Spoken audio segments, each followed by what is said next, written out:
Ba Shabbat, Ba Menucha, Shabbat Parashat Beshalach, one of the happiest parshas of the entire Torah, the splitting of the sea, the song of the sea. This Shabbat was nahug in Kehilot Israel to sing a lot of songs on Shabbat extra because of the singing of the sea. This miracle of the splitting of the sea is compared to Parnasah, is compared to finding a wife, it's compared to a lot of things. And why? Because in these things, what happened in the miracle? The miracle was they were surrounded from all sides. Somebody jumped in the water, and through that HaKadosh Baruch Hu gave them a miracle. Once the water came up to here, HaKadosh Baruch Hu split the sea. Yeah? So why do we compare Parnasah and we compare finding a shidduch to that? Because what made them jump in the water? Their bitachon in HaKadosh Baruch Hu. There's emunah and there's bitachon. Emunah means I believe in God, but bitachon is more than that. Bitachon is having a backbone. That means that I'm willing to take action based on my belief in God. And that is why dafka, zivug, finding a wife, and parnasah is compared to that.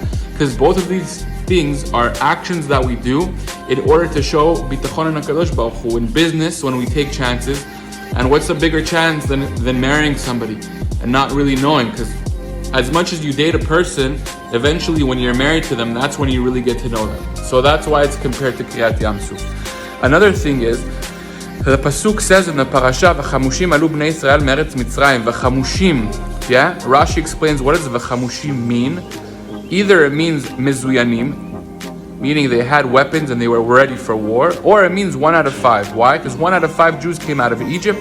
Because those that didn't believe in HaKadosh Baruch Hu and didn't believe in Moshe Rabbeinu were killed in Makat Choshech. But going back on the first explanation of Rashi, where it says they were ready for war. Easy question. Why didn't they just go to war and beat the Egyptians? Since when does HaKadosh Baruch Hu do miracles that aren't necessary?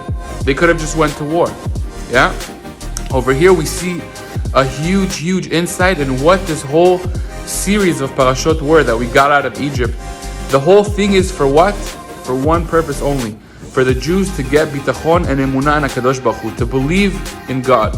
During the time of the splitting of the sea, we acquired this trait that every Jew has, that he believes in God.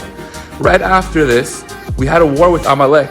The war with Amalek was fought through belief in God. How do we know this? It says, whenever Moshe Rabbeinu would lift his hands up, he was up in the mountain praying to God that Am Yisrael was going to win. Whenever his hands would go up, the Jews would succeed. They would look up and they would get more belief in God and they would succeed. When he would put his hands down, they would lose. And that's how that war was won. If they went to war with the Egyptians and they had a chance to say, oh, we maybe beat them because we were stronger than them, they went through all the 10 plagues and everything, we were strong, they wouldn't have attributed that entire thing to God. Yeah? And then they wouldn't be ready for the war with Amalek. Through this splitting of the sea is when each Jew received a present from God. What is that present? The inner belief in God that each and every Jew has inside of him. Shabbat Shalom u'mevorach.